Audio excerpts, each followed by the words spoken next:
Oke, kali ini kita bakal bahas sesuatu yang mungkin agak aneh dan berlawanan sama logika umum kita. Ini adalah sebuah analisis tentang paradoks yang cukup mengejutkan di tengah-tengah kehidupan beragama kita. Coba deh pikirin pertanyaan ini. Gimana ceritanya makin religius kok malah bisa dicap sesat? Bukannya harusnya kebalikannya ya? Nah, pertanyaan yang kedengarannya aneh inilah yang jadi inti dari pembahasan kita. Yuk kita bedah bareng-bareng. Oke, kita masuk ke bagian pertama. Di sini kita bakal lihat gimana keyakinan umum kita bisa bertabrakan sama kenyataan yang jujur aja cukup bikin kaget. Logikanya kan simpel ya, kita semua diajari kalau ikut ulama itu jalan menuju surga. Tapi, analisis ini nunjukin fenomena sebaliknya. Ternyata, semakin Anda setia mengikuti seorang ulama, makin besar juga kemungkinan Anda dicap sesat oleh kelompok yang nggak suka sama ulama pilihan Anda itu. Aneh kan? Nah, sekarang mari kita lihat contoh-contoh nyatanya. Siapa aja sih yang kena label sesat ini? Daftarnya cukup panjang, dan isinya tokoh-tokoh yang kita kenal. Kita mulai dari Ustadz Abdul Somad. Apa tuduhannya? Bukan soal ajaran yang menyimpang berat, tapi karena beliau tidak memelihara jenggot. Ya, sesederhana itu. Masalah penampilan fisik. Lanjut, ada Ustadz Adi Hidayat. Salahnya apa? Beliau dianggap menoleransi musik. Cuma karena beda pendapat soal fikih musik, langsung bisa jadi dasar buat menuduh seseorang itu sesat. Terus Habib Ja'far, nah ini tuduhannya karena dianggap berafiliasi dengan Syiah. Jadi bukan lagi soal perbuatan, tapi soal dugaan afiliasi dengan mazhab atau aliran lain. Gimana dengan Gus Baha? Tuduhannya lebih rumit lagi, mencampur tasawuf dengan feudalisme Jawa. Ini udah masuk ke ranah kritik pemikiran yang sangat spesifik dan kompleks. Dan yang terakhir, contohnya Quraisy Shihab. Beliau kena cap sesat karena putri-putrinya tidak mengenakan hijab. Urusan pribadi dan keluarga pun ternyata bisa jadi amunisi buat menyerang pemikiran seseorang.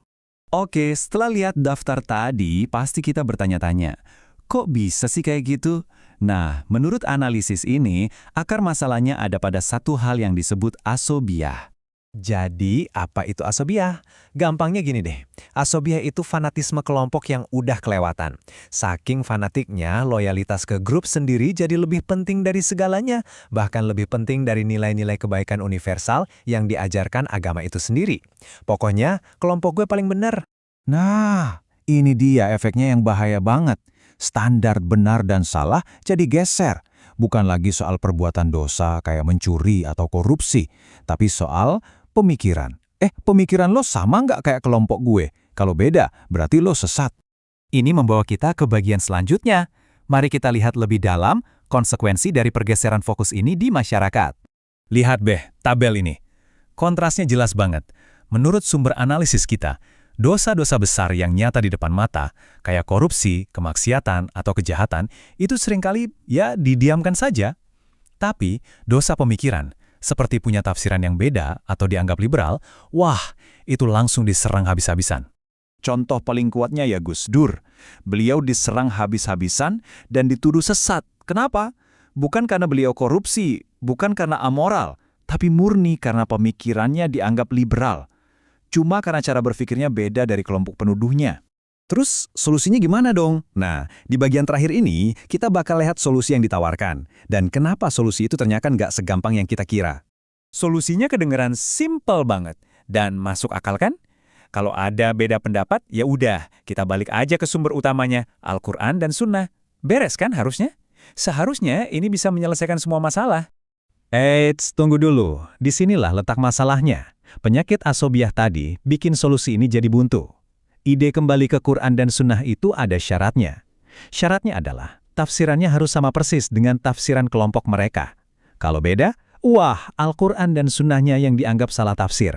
Jadi gak ada jalan keluar kan? Padahal ya, kalau kita lihat langsung ke sumbernya, ajaran-ajaran inti agama itu sebenarnya sederhana dan universal banget. Intinya ya tentang jadi manusia yang baik, berbuat baik, jangan sombong, maafin orang, ngomong yang sopan, adil, jujur. Beda jauh ya sama keributan rumit yang disebabkan fanatisme kelompok. Jadi, pembahasan ini meninggalkan kita dengan satu pertanyaan penting untuk direnungkan. Pada akhirnya, apa sih ukuran iman yang sejati itu? Apakah kesetiaan buta pada kelompok kita? Atau tindakan-tindakan baik yang nyata kita lakukan setiap hari? Coba deh kita pikirkan lagi.